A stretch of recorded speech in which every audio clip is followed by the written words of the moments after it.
Deep beneath the Frostback Mountains sits Orzammar, largest and proudest of the two remaining Dwarven cities. Once the seat of an underground empire, Orzammar now stands alone, cut off from the world by the Darkspawn, still clinging to the memory of its former glory.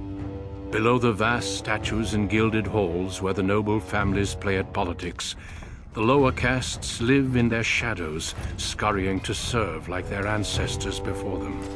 Below that is you.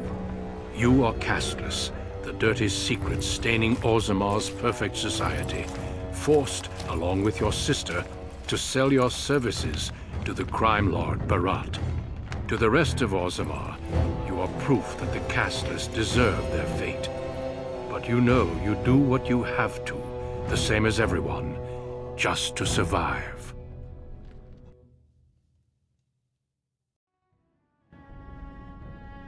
I can't keep gambling on you forever, Precious. You've got a sweet look, something to light a man on fire.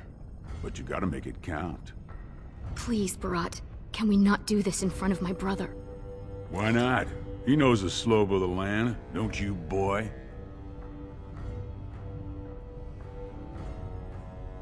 Right.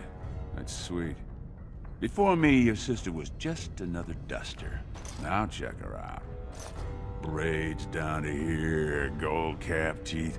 She can recite elf poetry and play the string harp. Every man's dream. All she's got to do is find a lord, squeeze out some kid who looks like him, and we're all living the easy life in the Diamond Quarter. Please, don't get involved. You know that never goes well.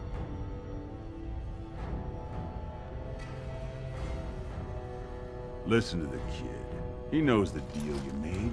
He lays low and does whatever jobs I don't want to risk anyone valuable on. In return, I put out coins so you can doll yourself up and get a belly full of some nobleman's brats. Then you both go free, and I get to join the family and be called my lord for the rest of the little prince's life.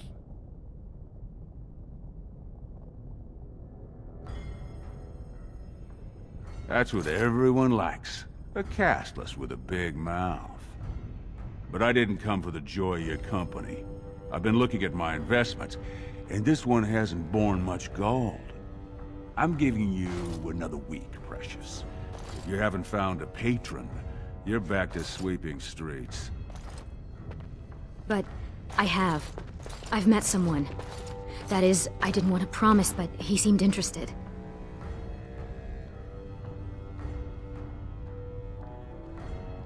It's nothing definite, but he said he wanted to see me again. Excuse me if I don't start knitting booties. Until I do, you're the one who's going to keep paying her debts with your service to the Carta. Your buddy Lesky's waiting outside. He knows what I'll need from you today. Don't even think about bungling this job. Your whole family's on loose sand with me right now. And I know you don't have anywhere else to turn.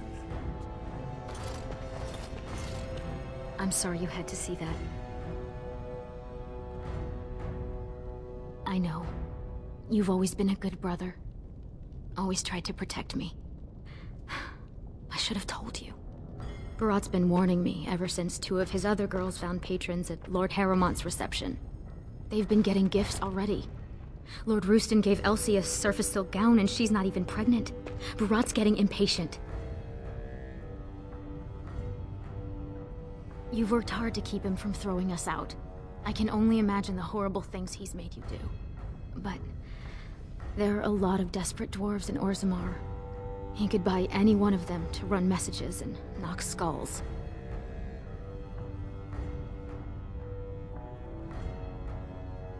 You know the other options. Cleaning middens, begging, going to the surface. No. Unless you find a way to save us all from Darkspawn and become a paragon. We're pretty much on Barat's leash for life.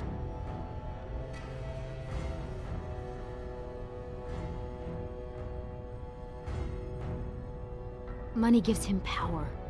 He's got family on the surface, which means he can smuggle up lyrium and smithcrafts, and bring down silks, wines, and furs. And he played it smart. When he started expanding, he made sure it was only the casteless he shook down for protection, so the guardsmen didn't care.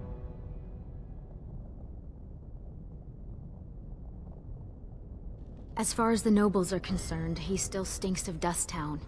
He's got money now, but you can't buy caste, you know? No noblewoman would risk a dalliance with him. His only chance to join a noble family is to claim kinship with a concubine who bears a noble's son. And that's what he wants more than anything. Don't you? Imagine what it would be like not to have people look at us like we're sewer sludge. To think our lives are worth something.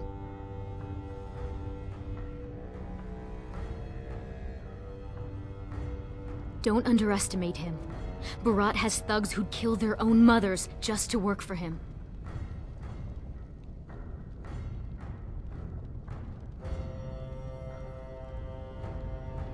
It wouldn't be the first time.